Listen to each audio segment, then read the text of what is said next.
Hello everyone, it's the me, Game Penguin 21, and today we are going to be, now that we're done with the whole salt thing, we're going to just review the game. Now, I know that I've done a few different reviews in the time, but this one is going to be slightly more interesting. Not really, but it's just going to be my opinion and my personal stuff. And I've actually written out a script of positives, negatives, and other stuff to kind of talk about. Now, what game are we reviewing today? Well, it's of course the new game Starfield. With it being recently released, I was super excited. I did pre-order it, but I refunded that pre-order, and then someone gifted me the $100 version of the game because people love and appreciate what I do, apparently. I don't know why, but they do. So, yeah.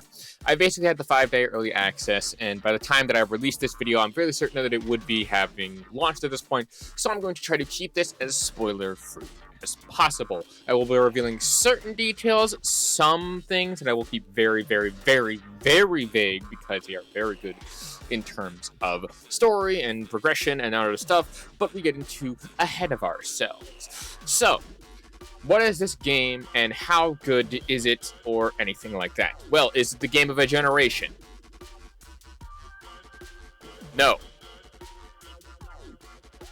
Not really. In all honesty, it's another Bethesda game, which, if you like Bethesda games, this one is of high quality Bethesda stuff. Now, overall, Bethesda does one thing very good, and that is, well, they don't do it very good, but they do one thing pretty good, and that is make excellent single-player experiences. Multiplayer experiences, but in this context, they are better. So this is an updated Creation Engine game. They made a Creation Engine 2, which, I mean, it looks better, definitely.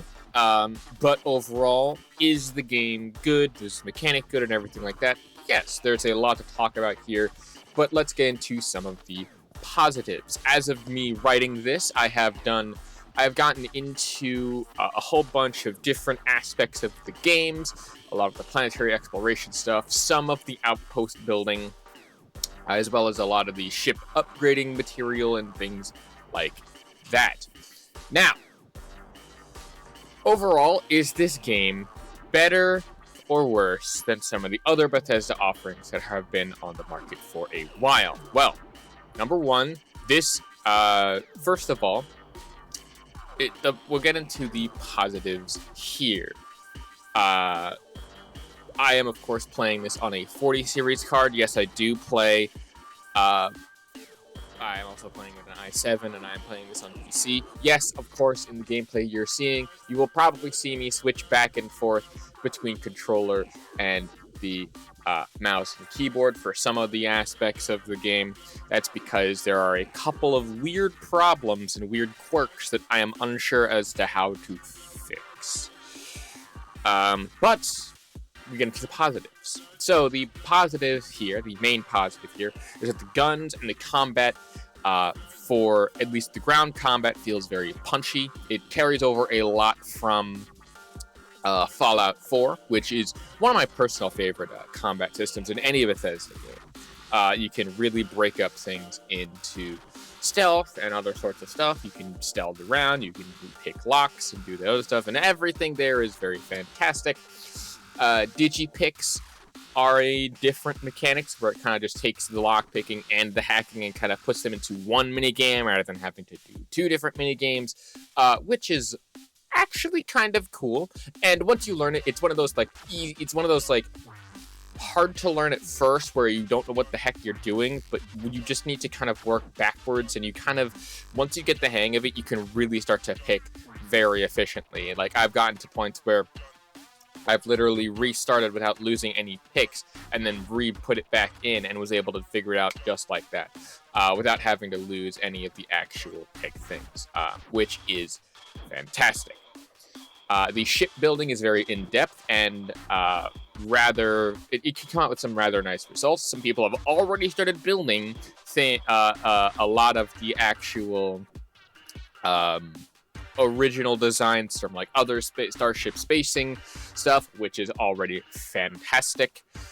The RPG mechanics are very neat, and in order to use certain aspects of the game for the skills, you actually need to have some of that. Now, as I got more into the game, actually, there was a few different really cool perks that I actually picked out at the start of the game that really started to help me out in specific contexts. For example, I would recommend things such as Persuasion, Medicine, and Ballistics overall, as well as early investment into weightlifting and stamina or fitness, I think is the thing, as well as some stuff into piloting for a jetpack, and piloting in general would always really benefit you. But Persuasion has been a very key role because I've been able to talk my way out of situations, to persuade people into specific areas, and to even utilize different aspects. Now, also, again, with Persuasion, you can really circumvent certain aspects of this. And one of the things I took was a thing in the beginning called Neon Space Rat, where an entire mission took place inside of the city of Neon. And I was able to use that to circumnavigate and really get some interesting discounts and some insider knowledge and some really cool stuff there as well. And my medicine background actually came into effect as well. So that's actually really, really cool. Next up, we have alien superpowers, which they did mention. This is not a spoiler, but you do get them eventually. I'm not going to say when, I'm not going to say how you get them, but so long as you're progressing through the main story, it will happen at some point. The alien superpowers that you get are really, really good. I haven't unlocked all of them. There are a ton out there. You can find more every single time.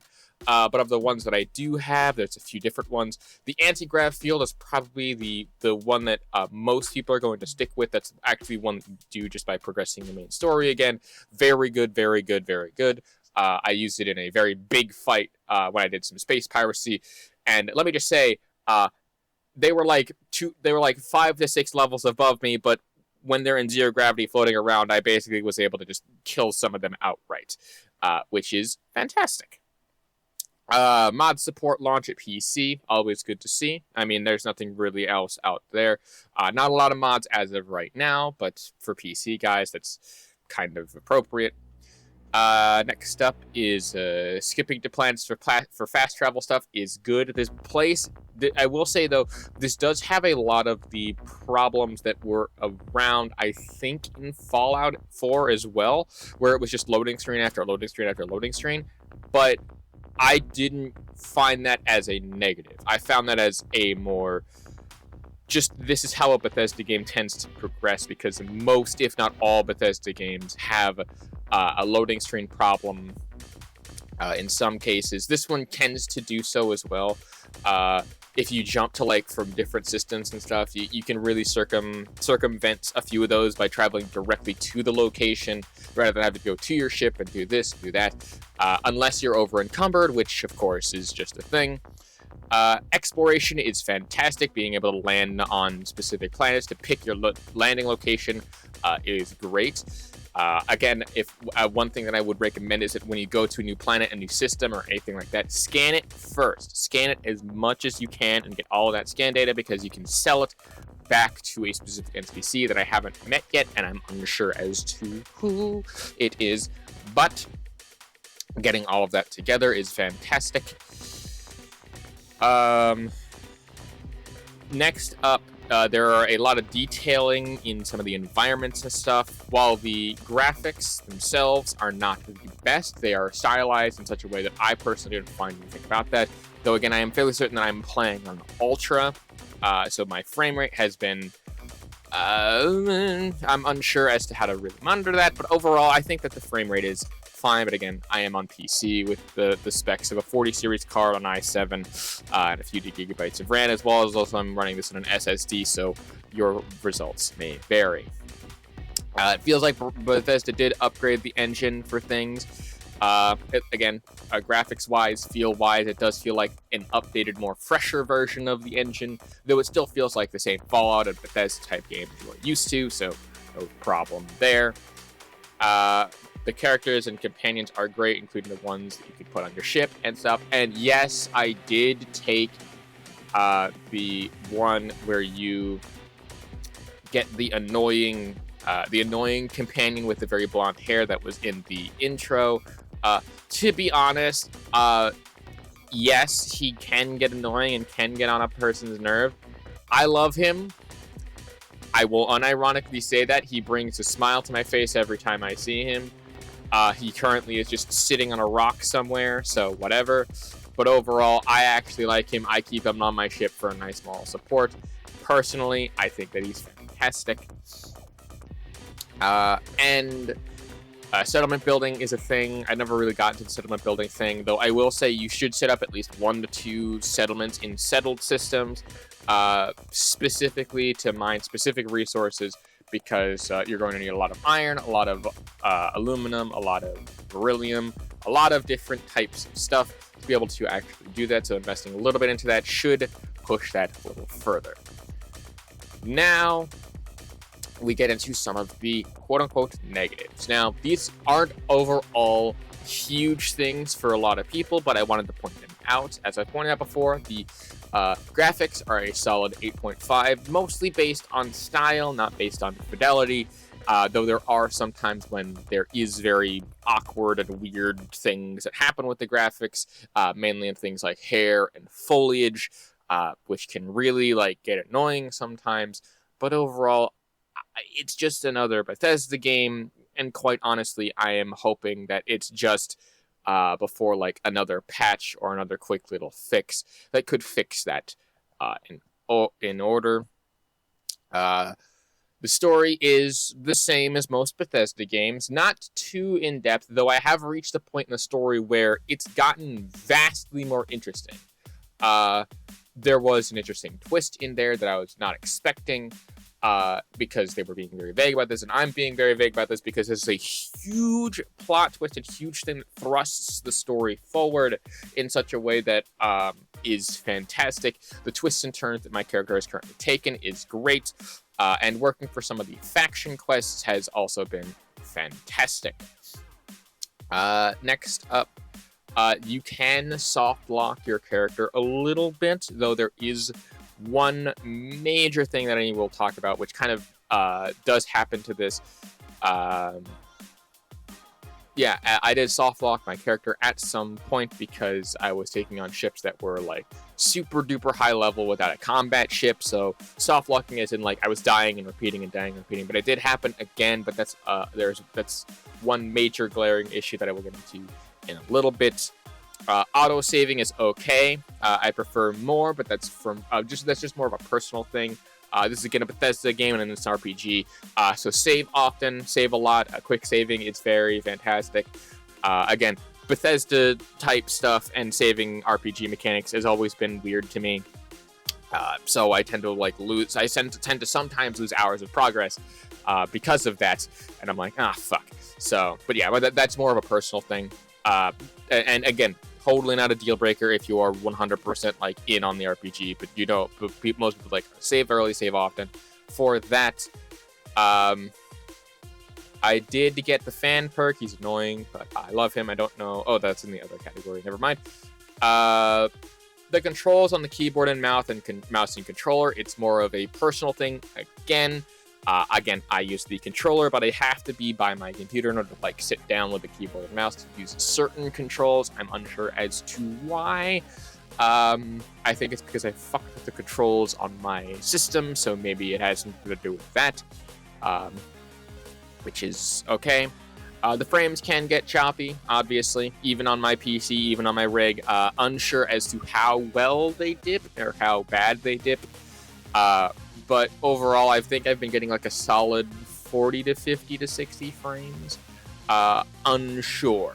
Again, my setup's very weird. My screen is not 144 Hz, so I can't really tell. It's just a little odd. In terms of that, the salt surrounding this is a never-ending gold mine. Obviously, there was a more recent one about someone getting upset over the pronouns. A couple people have that happening over there. To be fair, it's not huge. That's not the hugest thing out there. There's other people out there that have been far worse with that, but that's all that I'm really going to say on that topic of that. Though it's available on PC and Xbox and Game Pass. It's still a Bethesda game. That's again, not really a positive nor a negative there. We're kind of getting into the other sorts of stuff. And yeah, I think that the main negatives that I'm going to get into in this one is the following. The 30 FPS for consoles, I can 100% say that, yeah, that'll probably, that's probably a huge negative.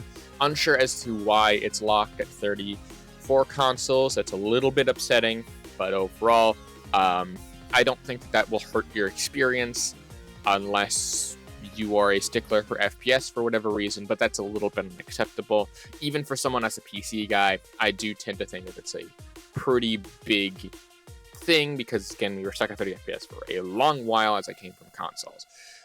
The biggest bug that I came across, which did soft lock my character a little bit and I had to go back a couple saves, is this floating NPC glitch. Now, floating NPC glitch is a thing, and it does suck, and I am unsure as to why it does this. Now, to make a long story short, the floating NPC glitch is where the NPC either spawns above a specific thing or spawns where it's supposed to, but then slowly starts to rise up as if the gravity doesn't exist or if the gravity is reversed. This can happen to any NPC in the game that's not currently walking, that is currently just standing still or in specific locations, and the game doesn't register that they are floating, and it just thinks of them as standing where they are. Now, again, this has soft locked me in a couple different scenarios, but a quick reset on a save has done everything in its power to do so. It, for whatever reason, I think has something to do with the corruption of where the save data is. Unsure. That's just me spitballing out there, but at the same time, it just, when I would reload the particular area, sometimes I would have to go back like 2 or 3, like 20 to 30 minutes before getting back to that specific spot, but usually I wasn't doing anything within those 20 to 30 minutes because I was usually doing other stuff. But yeah, scanning planets can get annoying. To some people, not to me, actually. That's more of, again, a personal thing. But scanning planets has actually been really fun. I literally spent like 2 to 3 hours just walking around a particular location to be able to do things and walk around and just to admire the scenery. Yeah, certainly there was, quote, nothing to do, but I was still progressing in terms of XP and stuff. And while some people might find it boring, does kind of not really do much. I will also say that the lack of land vehicles, yeah, that's pretty annoying. Again, not a super glaring thing, but I do see land vehicles, which is why I'm confused as to why they are not in the game. But getting into this other category that I have here, personal enjoyment is good, though. I think I will say it's good with Fallout because I got pretty far progressed with the story with Fallout. I might actually complete the main story with this one because it's gotten me intrigued. It's gotten that hook into me. And again, considering I played for like 20, 25 hours at this point, probably even more by the time this video comes out, we can kind of understand that. I did mention the salt that comes from this game where people are upset about it. And yeah, I know I'm a salt channel, but I wanted to throw that out as like a, don't be upset about this game. There's like big quoting asterisks to this, but overall, I think that this game is a solid entry into Bethesda's lineup. I personally had fun with it, though keeping my attention long term is probably on course with Fallout, i.e. ADHD moments of like finding directions and things to do, so that's another thing I wanted to do. But overall, before I get completely and utterly rambly on with this video, do I think this is a good game? Yes, it is a solid 8 to 8.5, 8 to 9 experience for myself personally. But again, I might be a little bit biased because I actually do enjoy Fallout 4. I did enjoy it a lot. I played it a few different times. And this one is just Fallout in space. Fallout and Skyrim stuff in space. It's solid.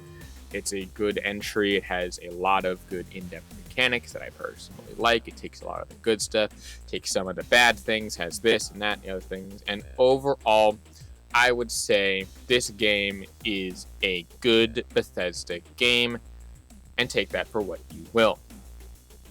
I didn't care about the story at first, but I have started to care about it a little bit more. I normally don't care about the story, but there are times when I do. This is one of those times where I wrote this before I experienced the big twist of like, oh, this is actually getting really fucking cool. It's a little bland at times, but once you get past those bland parts, there is some spice that comes into it. Again, after that twist, and again, still progressing. The main story is the name of the game. Again, there are a few missions that you can come across and stuff like that. If you ever get bored, there's plenty of other side missions and plenty of other factions and other missions to do. 100% worth every single second of your time. I don't normally care for graphics. I am a person who says that if you can make the graphics look quote-unquote worse, but still stylized in such a way that they look really good, then yeah, absolutely. Again, I'm the kind of person that plays things like Dusk and Ultra Kill and what the fuck else was it? There was a few others like Turbo Overkill. Those are two different games, by the way. They're not the same. And I also appreciate the stylized really low as Atari graphics of the Priest game, which somehow can make me scream. I haven't played this, but even just from watching gameplay, somehow it can make me scream just from the pixely art graphic that it has. And holy crap, is that super fun. Yeah, I play things like BattleBit and stuff like that, so it's style over realism for myself. This game is really good, really stylized. The realism can take it or leave it, but it still looks fairly okay. So overall, would I recommend this game? Yes, if you like Bethesda RPGs or if you like any of those types of games, it's a solid 8 out of 10 experience, and for some people it might be even an 8.5. For me, I think that I'm getting the most out of the money that was given to me by something else, plus I can now use the $70 from a pre-order to buy other games. So thank you to whoever got me the code for the early access.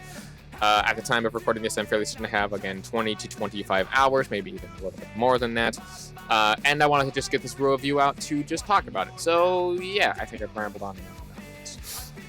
In any case, I think that'll about do it for this video. Thank you so much if you've made it this far into it. Please be sure to like, comment, share, and subscribe. Do the thing that all of the YouTubers say for you to do.